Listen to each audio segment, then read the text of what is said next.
ഒമാനിലെ തലസ്ഥാന മേഖലയിലെ ഇന്ത്യൻ സ്കൂളുകളിലേക്കുള്ള പ്രവേശനത്തിനുള്ള ഓൺലൈൻ രജിസ്ട്രേഷൻ ജനുവരി 21 തുടങ്ങും. ഇന്ത്യൻ സ്കൂളുകൾ ഒമാൻ എന്ന വെബ്സൈറ്റിലെ പ്രത്യേക പോർട്ടലിലാണ് രജിസ്റ്റർ ചെയ്യേണ്ടത്. അടുത്ത അധ്യയന വർഷത്തേക്ക് KG 1 മുതൽ 9 വരെയുള്ള ക്ലാസുകളിലെ പ്രവേശനത്തിനാണ് മസ്കറ്റ് മേഖലയിലെ സ്കൂളുകളിൽ ഓൺലൈൻ രജിസ്ട്രേഷൻ തുടങ്ങുന്നത്. ജനുവരി 21 മുതൽ ഓൺലൈനായാണ് അപേക്ഷ സമർപ്പിക്കേണ്ടത്. Indian school Bousher, Indian school Muscat, Darsait Indian school, Al Wadi Al Kabir Indian school, Indian school Al Ghubra, Indian school Al Seeb, Al Mabela Indian school എന്നിങ്ങനെ തലസ്ഥാന പ്രദേശത്തെ 7 ഇന്ത്യൻ സ്കൂളുകളിലെ പ്രവേശനത്തിന് ഇത്തരത്തിൽ അപേക്ഷിക്കാം. കേന്ദ്രീകൃത പ്രവേശന സംവിധാനം നടപടികൾ വേഗത്തിലും സുതാര്യവുമാക്കുമെന്ന് Indian school board chairman doctor Sivakumar Manickam അഭിപ്രായപ്പെട്ടു. സാധുവായ റെസിഡന്റ് വിസയുള്ള ഇന്ത്യൻ പൗരത്വമുള്ള കുട്ടികൾക്ക് സ്കൂളുകളിൽ പ്രവേശനത്തിന് അപേക്ഷിക്കാം.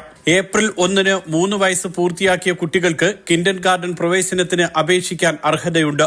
മസ്കറ്റിലെ ഇന്ത്യൻ സ്കൂളിന് പരിസരത്തുള്ള കെയർ ആൻഡ് സ്പെഷ്യൽ എഡ്യൂക്കേഷനിൽ പ്രത്യേക പരിഗണന ആവശ്യമുള്ള കുട്ടികൾക്കും പ്രവേശനം ലഭ്യമാണ്.